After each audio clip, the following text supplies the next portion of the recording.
Hello दोस्तों, हमारे YouTube channel success life में आप सबका स्वागत है।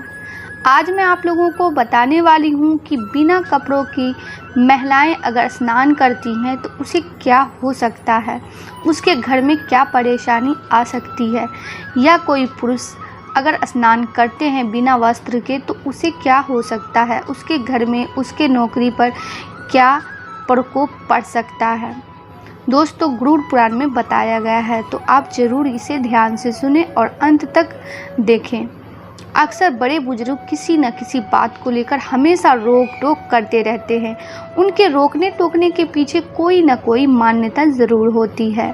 पौराणिक मान्यताओं के अनुसार हिंदू धर्म में ऐसे कई सारे नियम हैं जिन्हें जानने के बाद हर व्यक्ति को लाभ मिल सकता है। इन नियमों में सुबह से लेकर रात, नहाने से लेकर खाने तक और सोने से संबंधित सारी बातों की जानकारियाँ दी गई है। धार्मिक मान्यताओं के अनुसार जो व्यक्ति इन नियमों का पालन करता है उसके जीवन में हर समय सुख शांति बनी रहती है।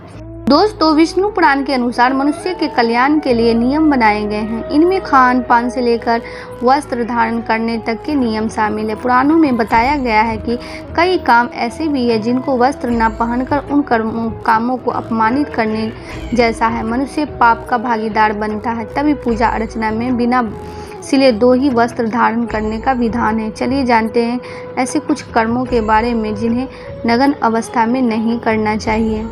दोस्तों, विष्णु पुराण के 12वें अध्याय में कहा गया है कि मनुष्य को पूरी तरह नग्न होकर स्नान कभी नहीं करना चाहिए। दोस्तों, गरुड़ पुराण से हमें कई तरह की शिक्षाएं मिलती है। गरुड़ पुराण में मृत्यु के पहले और बाद की स्थिति के बारे में बताया गया है।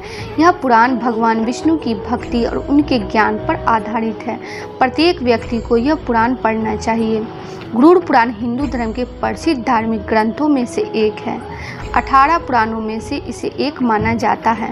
गरुड़ पुराण में हमारे जीवन को लेकर कई गुड बातें बताई गई हैं जिनके बारे में व्यक्ति को जरूर जानना चाहिए। तो आज की इस वीडियो में निवस्त्र होकर स्नान करना शुभ होता है या अशुभ होता है, जानेंगे। दोस्तों, पौराणिक मान्यताओं के अनुसार एक समय की बात है, एक सरोवर में कुछ गोपियां निवस्त्र होकर स्नान कर रही थी। ऐसा कहा जाता है कि गोपियों के स्नान करने के दौरान बाल कृष्ण ने उन सभी गोपियों के वस्त्र छुपा दिए। बाल कृष्ण के कपड़े छुपाने पर गोपियां हैरान और परेशान हो गई।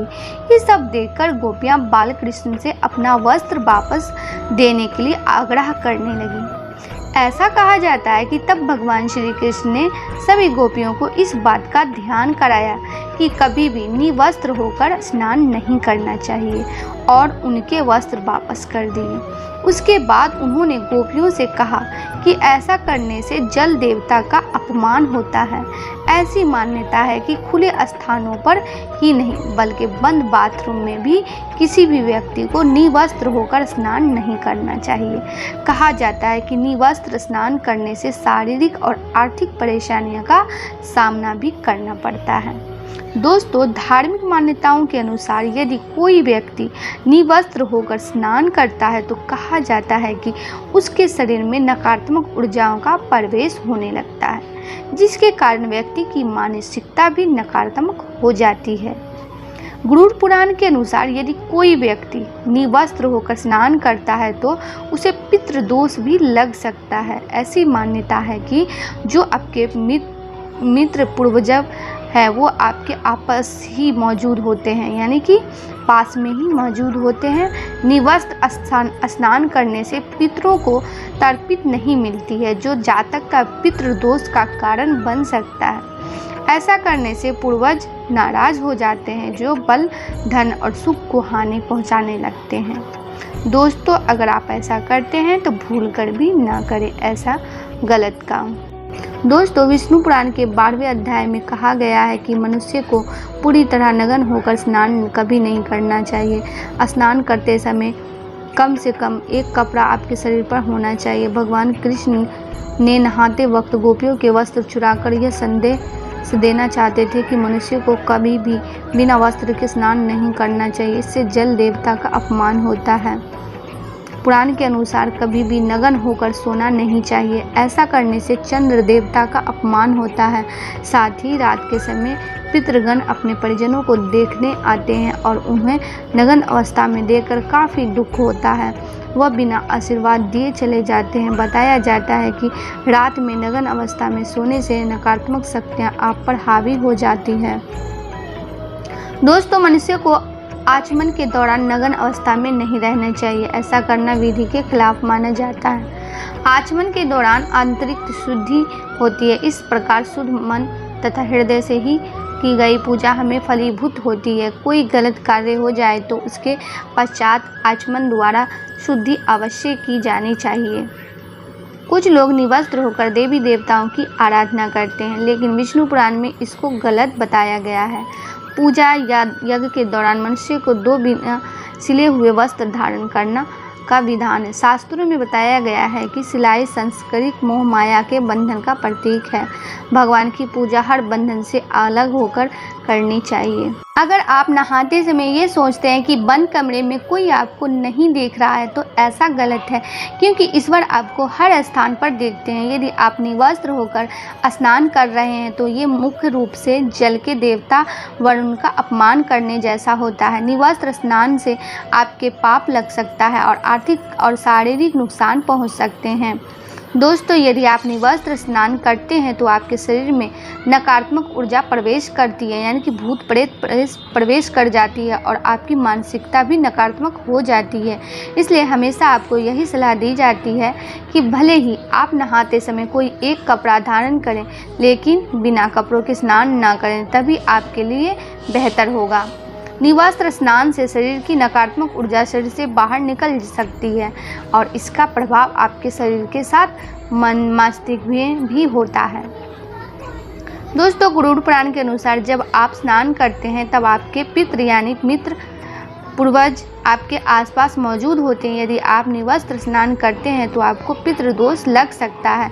ऐसे स्नान करने से आपके पितरों को तृप्ति नहीं मिलती है और ये घर में पितृदोष का कारण बन सकता है और वस्त्रों से गिरने वाले जल को ग्रहण करते हैं, जिनसे उनकी तृप्ति होती है। निवस्त्र स्नान करने से पितृ अतृप्त होकर नाराज होते हैं, जिनके व्यक्ति का तेज बल धन और सुख नष्ट हो जाता है।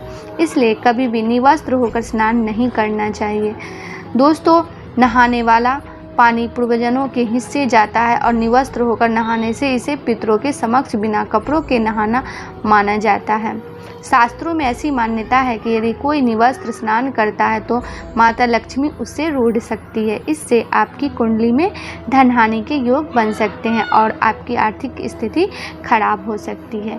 इन्हीं कारणों से आपको निवस्त्र स्नान न करने की सलाह दी जाती है और शास्त्रों में भी इस बात की मनाही है। यदि आप अमीर, धनवान या सौभाग्यशाली बनना चाहते हैं तो जरूरी है कि आप साफ सुथरे, सुंदर और सुगंधित कपड़े पहनें। गरुड़ पुराण के अनुसार उन लोगों का सौभाग्य नष्ट हो जाता है जो गंदे वस्त्र पहनते हैं। जिस घर में ऐसे लोग होते हैं जो गंदे वस्त्र पहनते हैं, उस घर में कभी भी लक्ष्मी नहीं आती है, जिसके कारण उस घर से सौभाग्य भी चला जाता है और दरिद्रता का निवास हो जाता है। देखा गया है कि जो लोग धन और सभी सुख सुविधाओं से संपन्न हैं, लेकिन फिर भी वो लोग गंदे कपड़े पहने रहते हैं, उनका धन धीरे धीरे नष्ट हो जाता है। इसलिए हमें साफ एवं सुगंधित कपड़े पहनने चाहिए, जिससे हमारे ऊपर महालक्ष्मी की कृपा बनी रहे।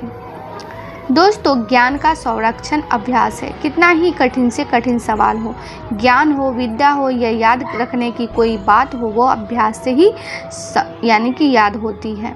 अभ्यास करते रहने से व्यक्ति उक्त ज्ञान में पारंगत होता है, साथ ही वो उसे कभी नहीं भूलता है। नाक पर तिल या मस्सा। यदि किसी महिला की नाक के इर्द गिर्द तिल या मस्सा हो तो निस्संदेह वे एक गुड लक का रूप होती है। इनके जीवन में सुख, शांति और समृद्धि बनी रहती है। जीभ की बनावट। जिन महिलाओं की जीभ बहुत ज़्यादा कोमल और गुलाबी होती है, उन्हें खुशहाली का प्रतीक समझा जाता है। ऐसी महिलाओं के घर में रहने से परिवार में हमेशा खुशनुमा माहौल बना रहता है। आज के लिए बस इतना ही।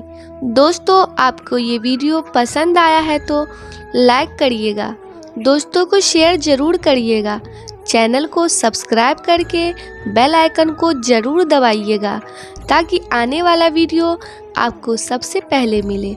दोस्तों मिलते हैं अगले वीडियो में, तब तक के लिए goodbye and thanks for watching my video.